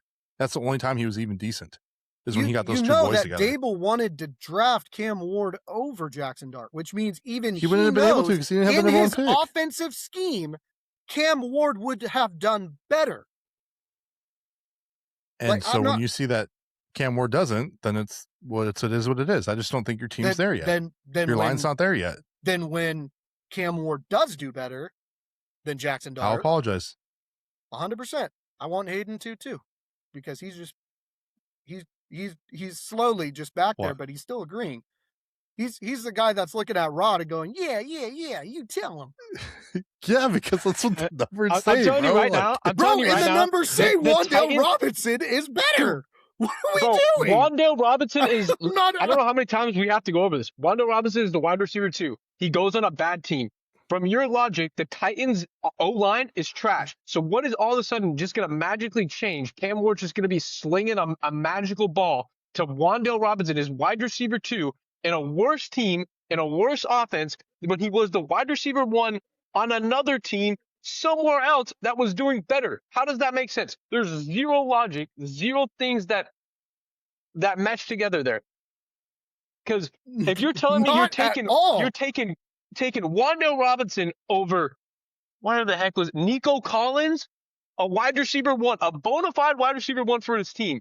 That is the most ludicrous behavior. Like, you should be sedated. Like, that's hard drugs material right there. Not at all. Not at all, because we could go back to the quarterback situation with you. To me, you were delusional, but now when it comes to wide receivers, I'm delusional? Come on now. We both just have different expectations. And when I'm right, which I know I am, you both are going to apologize. It's simple. When Wan'Dale played a full season, so last year he didn't play a full season, by one game, he was the 36th best receiver. The year before that, he was the 53rd best, and the year before that, he was the 115th. Okay, who were his quarterbacks? I don't remember. We would all pick Jackson that's the point we're making, is that he's going to a worse quarterback. So you're thinking, like, I get it. No. Cam Ward's your guy. You're putting him on a pedestal. But what we're saying is that the numbers don't show that Cam Ward's that good. I don't think his transition to the NFL has been good. And it's not because he's a bad player. It's because of the situation, the line, the team's rebuilding. It's going to take a couple years. I think you guys are going to be really good, really young, but you guys are not there this year. That's it. It's good. You don't have It's good. But when I'm right, I just expect the apologies. And if I'm wrong, that's fine. I will apologize. It goes we'll do the last episode of the season, and 100% will be nothing but apologies. I want full apologies. That's fine. We can just have a segment for you apologizing to us that you were delusional on your 4 million wide receiver takes that are just, I don't even know what we're doing. The next guy I want to highlight is Garrett Wilson. So you have him ranked at 40. I'll let you go ahead and explain why, and then I think we're going to move on to tight ends after that. I'm just trying to look. Why I have Garrett Wilson at 40 as opposed to like everybody else had him at 17, 14, 20, 17, 19. Because ain't nobody drafting him and feeling confident, like, at all. Yeah, he's a number 1. That's great. But how many number 1s fall off? How many number 1s don't produce? How did DK Metcalf do at a number 1? How did even Garrett Wilson do last year? Probably not well. I think he was hurt, but so now he's injury prone too. What are we doing, dude? Well, you're better taking a shot. You're better taking a shot on a number 2 because the people that took a shot on George Pickens thrived. So what are we doing? You're better taking right. a shot on a number 2 wide receiver with a better quarterback in a better situation than you are picking a number 1 on the Jets with Geno Smith. Like, no. I mean, I hear you. If I you're just think looking, 40 is a little low. if you're looking, no, I would honestly, I wouldn't even rank him if he wasn't a number 1. Like anybody on the Jets, I'm not touching with a 10-foot pole. Brees Hall's the only one I might touch out of desperation. But no, if you draft a Jets player, you're wasting a pick, in my opinion. So I got 2 more because 100%. I lied. So that's on me. Another one back to you. You have Jalen Waddle at 12, who's the receiver 2 on this team. Do you want to tell me why? Because George Pickens was a number 2. Everybody slept on him. We know that Jalen Waddle can produce as a number 1. So now you just put him as a number 2 with Cortland Sutton, who did nothing as a number 1 until the end of the season and maybe had a couple big games. That was kind of about it. So tell me why Jalen Waddle 100% is going to be the next George Pickens. It's going to be the next George Pickens and Devontae Adams of this year. 100%. Mark my words. I think we need to definitely make a compilation of this and 100%, dude. Write it down at the end of the season. Holy. I don't trust Bo Nix, and I think that's why I had him a little lower. And it's nothing against Jalen, but Jalen Waddle couldn't get it done in Miami either. So he had like 1 or 2 good years, I think, 1 year. But he couldn't do anything once Tyreek went down. So that's why I always think he'd be a better number 2 than a number 1. Last guy I got is Mike Evans, and Hayden had him at 31. And we had him at 16, 18. Do you want to say why you had Mike Evans so low? Why did you have Mike Evans at 31? The reason why I have Mike Evans at 31 is, number 1, he's aging, and I'm just very concerned about when he catches the ball, when is that hamstring going to go? I don't want to waste a top pick on a guy that's legitimately blows out his hamstring legitimately every year. And I don't want to be in a spot where my wide receiver 2 that I drafted so high to be gone for 4 weeks, and now I got to start Wan'Dale Robinson to hopefully save the day. So we got 2 more rankings to go through. We got the tight end and we have our defense. So with the tight ends, if you see the NR, the value was 21. So that's where the number came from. That means they weren't ranked. So 1, we had Trey McBride. 2, we had Brock Bowers. 3, we had Tyler Warren. 4, Colston Loveland. 5, Sam Laporta. 6, Harold Fannin Jr. 7, Tucker Kraft. 8, Kyle Pitts. 9, George Kittle. 10, Travis Kelce. 11, Jake Ferguson. 12, Dalton Kincaid. 13, Dallas Goedert. 14, Isaiah Likely. 15, Mark Andrews. 16, Hunter Henry. 17, Oronde Gadsden II. 18, TJ Hawkinson. 19, Jawan Johnson. And 20, Kenyon Sadiq, who we talked about earlier on the rookie watch list. Immediately, I think most of us thought Trey McBride was 1. Brock Bowers at 2. I think Nate was the only guy that kind of switched that up there. Marsh had Sam Laporta at 10. He's not here to defend himself, so I don't want to talk about that.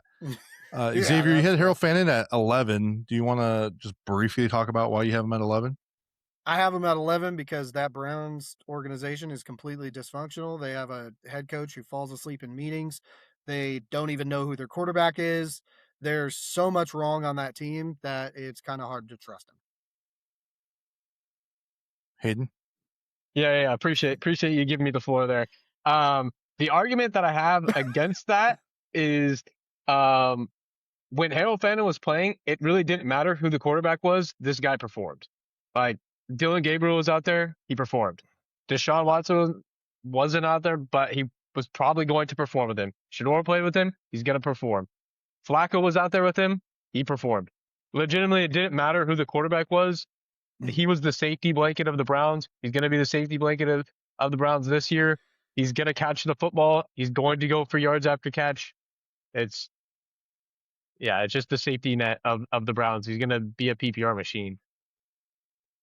So my counter to top 6. My counter to that would simply be it's a new offense. You don't know how well he's going to be utilized. You don't know if they're going to even utilize him as much as they did before. We all want to crap on Brian Dable, the same offense that Wan'Dale Robinson came from over there. And all of a sudden that's a big deal. But now when we talk about the Browns, it's fine.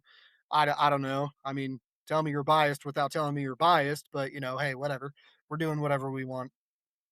I think it's mostly because he is coming from the worst offense in the league, and you can only I go up mean- at this point. So I mean, it's like, I think at that point, I mean, really, that's what it is. They had the worst offense last I year. really hope we continue to clip all these, so then when that apology comes, like, you know, it's Hey, rough, we dude. do an apology segment at the end of the year. You know Yeah, this. Oh, We did 100% it. we're going to. We did it. Don't worry. 100% we're going to. I might leave you in there ranting about the Titans again, just because I think it's funny. Like, it's just like nothing to do with Hell Fannin. It's just Titans. I really wish you had the just helmet saying. behind you. It'd be so good. I'm just saying we're really picking our battles here. We're Okay, really doing some odd things. one thing I do want to point out, and I don't want to nitpick, but we all said get off the Kyle Pitts train, right? So like it looked like I thought I was gonna have the highest ranking for Kyle Pitts. Xavier had him at 5. So, Dude. Oh man, what are we talking about here? What are we talking about here? What is happening? Dude, I'm not gonna lie. I was right there. I was looking at the tight ends and I was just like staring at Pitts and I was like, fuck. Fun of there, dude. Oh shit. Oh my gosh. Okay, and the last guy I want to talk about is to Xavier. You have Isaiah likely not even ranked. Do you want to say why? Or did you just genuinely forget about him? Honestly, like he does have some injury problems, but nonetheless too, Fair. where he's at, like I don't think he's going to get that type of production. Him going to the Giants, you know, they lost their offensive coordinator, and I think Dart's gonna have a down year. And you know, to be honest, I don't think Isaiah Likely was ever actually a number 1 tight end. I always thought he was just a good rotational piece or a dual tight end type of system. So I think him being a number 1, I don't think he's going to produce as much as some of these other guys probably will get a lot more opportunities too. Okay. I think for me, it's more of like I like him as a backup tight end because he has a lot of red zone vertical presence. And I think that's why I put him at 13, 14. No, that's He was ranked 14. I put him at 13. I think that's mostly for the discrepancies besides some rookies. Mark Andrews, I'm not even going to fight you guys on because I completely understand. Like, he's older. So I got the 2026 NFL Fantasy Football PPR rankings for defense and special teams. So everyone's leagues are different. And I know these special teams scorings can be dependent. Like if you score a touchdown, it might get you 6 points, like for a normal team. Some leagues don't. Defenses can be very wonky. But if you're just looking at like a traditional straight across the board standard defensive scoring, this is kind of how we are going to gauge our rankings. Most of everybody besides our league champ Bob had the Rams at number 1. I think even without the introduction of Aaron Donald, who should be coming, is what the rumblings are. Oh yeah, they have the number 1 defensive end in football, Myles Garrett. Like they just got a top 5 corner. Like they're going to be a very good team on both sides of the ball. So it's really hard to justify them not being number 1. But everyone's different, and that's why we do these rankings. But it is what it is. 2, we had Houston Texans. 3, we had Seattle Seahawks. Sorry, I'm gonna go through them all before I talked about. I already started talking about the Rams. But 4, Denver Broncos. 5, Eagles. 6, Ravens. 7, Vikings. 8, Patriots. 9, Jaguars. 10, Steelers. 11, Chargers. 12, Lions. 13, Niners. 14, Packers. 15, Colts. 16, Chiefs. 17, Bills. 18, Browns. 19, Bears. 20, Falcons. 21, Tampa. 22, Saints. 23, Cowboys. 24, Giants. 25, Commanders. 26, Bengals. 27, Titans. 28, Panthers. 29, Dolphins. 30, Cardinals. 31, Raiders. And 32, Jets. I think the bottom ones kind of make sense. I don't think I see any huge discrepancies. It looks like Xavier had Cowboys at 13. Still not a defense that you're going to grab in your draft, so I'm not really worried about it. So that biggest one was the Rams. Yeah, I think they should be 1, but everyone can be different. Houston's pretty good about 1, 2, or 3. Seattle, these are the big 3, big 4, right? And then you got the Broncos. Those are your big 4 defenses that you're trying to go for. I don't think a lot of us are going to be fighting with each other on those rankings there. I had them at 5 just because I like the Eagles a little bit better. The only things that are disappointing about the Rams and the Seahawks is they are in the big boy division, and normally those offenses are normally a little bit more high powered. So it does kind of suck when you're running the Rams and they're going against the Super Bowl defending champs, or the 49ers when the 49ers are actually healthy. So that portion does kind of stink a little bit. In 100% honesty, the Houston Texans are probably the most desirable of the top 4 because the Texans are in one of the worst divisions in the NFL. Yeah, and I think I want to look at some more discrepancies. Bob's not here to defend himself. He had Ravens at 18. Xavier had the Chargers at 23. I thought that was interesting. But I think for the most part, I mean, I think it's pretty clear. Like, you see your top 4 defenses. Usually the strategy is that you'll grab a defense. Most teams, depending on the league size, won't grab a backup defense, and you'll just kind of cycle. So if you don't get one of those big 4 defenses, big 5 defenses, you're going to kind of just go week to week and try to get them off waivers anyways. So I wouldn't overly hyper focus on your defense if you don't get a good defense. Just go week to week, try to get them off waivers and kind of play like that. Because even the Rams can have a bad week if they run into the Seattle Seahawks or the 49ers or the Cowboys, or, those can be high scoring games and we just don't know what can happen. So those are just things to think about when we go into defenses. So next we got the 2026 NFL Fantasy Football Top 150 PPR Rankings. So I'm not going to go through all of them, but essentially what this list is our draft kit, all of our rankings put together into this PPR ranking. And then I had AI go in and add some of those extra players using the internet and everything else to fill in the rest. Some of the guys that were missing, like running back 41 through 50 and receiver 51 through 70, right? All these guys that we didn't include in our list. And you can see the chart here. There's a color legend. So every green player that's highlighted will be running back, blue will be receiver, red will be quarterback, yellow will be tight end, and purple will be special teams. You mostly see that at the end. And then there's a tier color legend as well. So gold being elite, blue being high end starter, tier 3 is a strong starter, which is our green, 4 is our depth and flex, and tier 5, which is kind of like a gray color, is going to be our late round value. So essentially it's going to go through and kind of simulate how these guys are getting drafted and their tier amounts. And you can go ahead and check that out. I'm not going to go through 150 players because we just went through all our rankings, but you go ahead and check it out and it'll kind of give you a gauge of where these guys are getting drafted in your drafts. Like I said, it's based off of our rankings, not anybody else's, with some of those later round players being brought in through sources on the internet. So, and that's just for transparency reasons. I'm not trying to misguide anybody. But as you can see, most people get drafted a defense at the end. So that's kind of how it is there.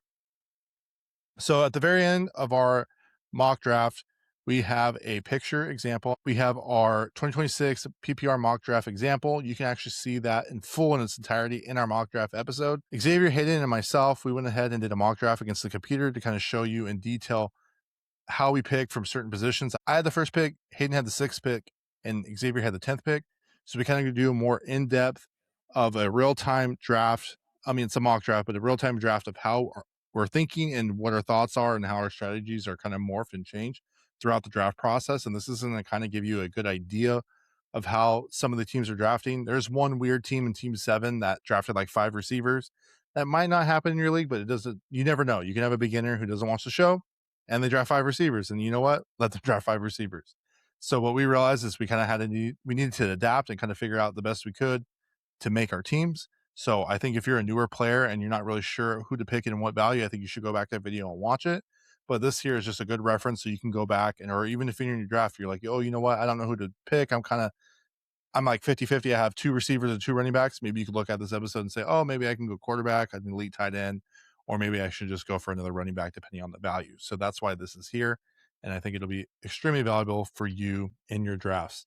And I do actually want to tell the people, I know there were some errors, some spelling errors or some pick number errors. So I'm going to go ahead and fix those. So that's on me. That's what happens when you try to rush through and make your draft kit. Also, I'm planning on updating this. So as players get hurt, like Ricky Pearsall's out for the year. Luckily, I caught it beforehand. So everyone who had Ricky Pearsall went to Debo.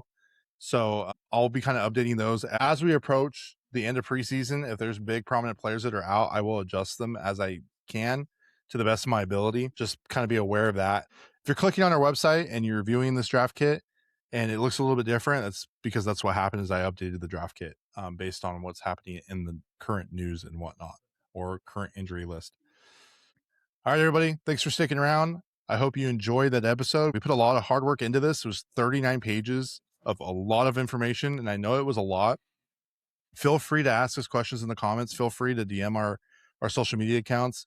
Hayden will go ahead and comment on Instagram. Xavier will probably comment on Facebook. We're always here to help you out. The goal is to build a community. The goal is to be educating the public, both beginners and experienced players. But this is a guide. This is a resource. This isn't the end all be all.